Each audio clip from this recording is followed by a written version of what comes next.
প্রিয় সপ্তম শ্রেণীর শিক্ষার্থীরা, আজকে তোমাদের অনুপাতের একটা অঙ্ক দেখাবো।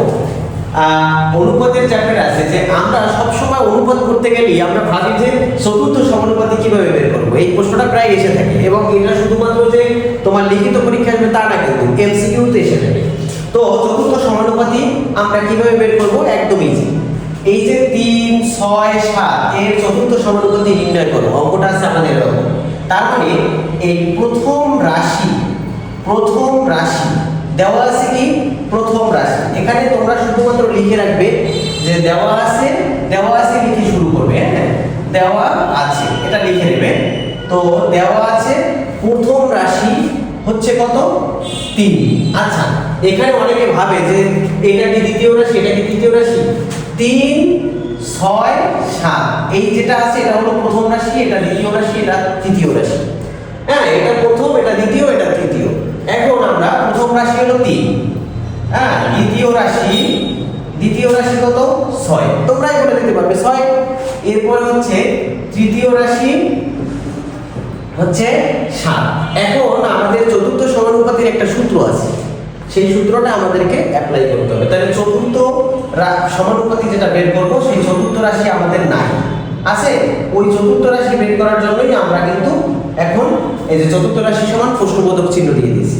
তার মানে এটা একটা সূত্র অ্যাপ্লাই করতে হবে। তোমরা সবসময় মনে রাখবে যে সমানুপাতি বের করার সময় দুইটা সংখ্যা মনে রাখবে, একটা হলো 14 আর একটা হলো 23।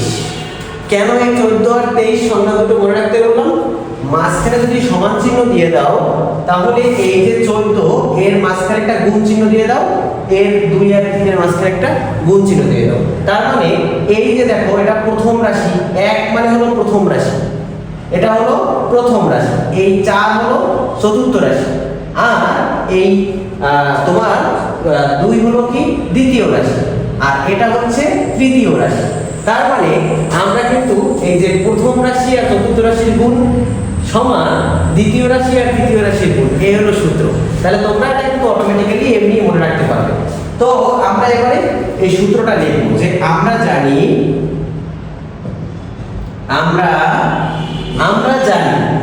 প্রথম রাশি গুণন চতুর্থ রাশি।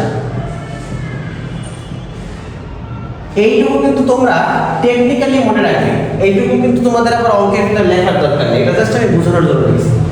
চতুর্থ রাশি আর হচ্ছে দ্বিতীয় রাশি গুণন তৃতীয় রাশি। ঠিক আছে, এখন হচ্ছে এই যে দ্বিতীয় রাশি গুণন তৃতীয় রাশি, এখন আমরা একটা মান বসাই দেবো, বা মাঝখানে সমান চিহ্ন যদি থাকে তাহলে আমরা বা দেব সমীকরণ যেহেতু। প্রথম রাশি কত আছে আমার 3 গুণন এটা হচ্ছে চতুর্থ রাশি। আচ্ছা, তারপরে হচ্ছে চতুর্থ রাশির মান যেহেতু নাই তাহলে আমরা চতুর্থ লিখে দিলাম। এরপরে দ্বিতীয় রাশির মান কত, 6, আমরা এখানে 6 লিখে দিলাম। এরপরে তৃতীয় রাশির মান কত, 7, আমরা 7 লিখে দিলাম। বা এখন দেখো এখানে এই 3কে যদি আমি সরাই তাহলে আমার শুধু চতুর্থ রাশি থাকে। তার মানে 3কে বাদ দিতে হলে আমাকে কি করতে হবে, 3 দ্বারা উভয় পক্ষে ভাগ করতে হবে। আমি 3 দ্বারা উভয় পক্ষে ভাগ করব, তার মানে এই 3 দ্বারা ভাগ করে নিলাম, আর এখানেও 3 দ্বারা ভাগ করলাম।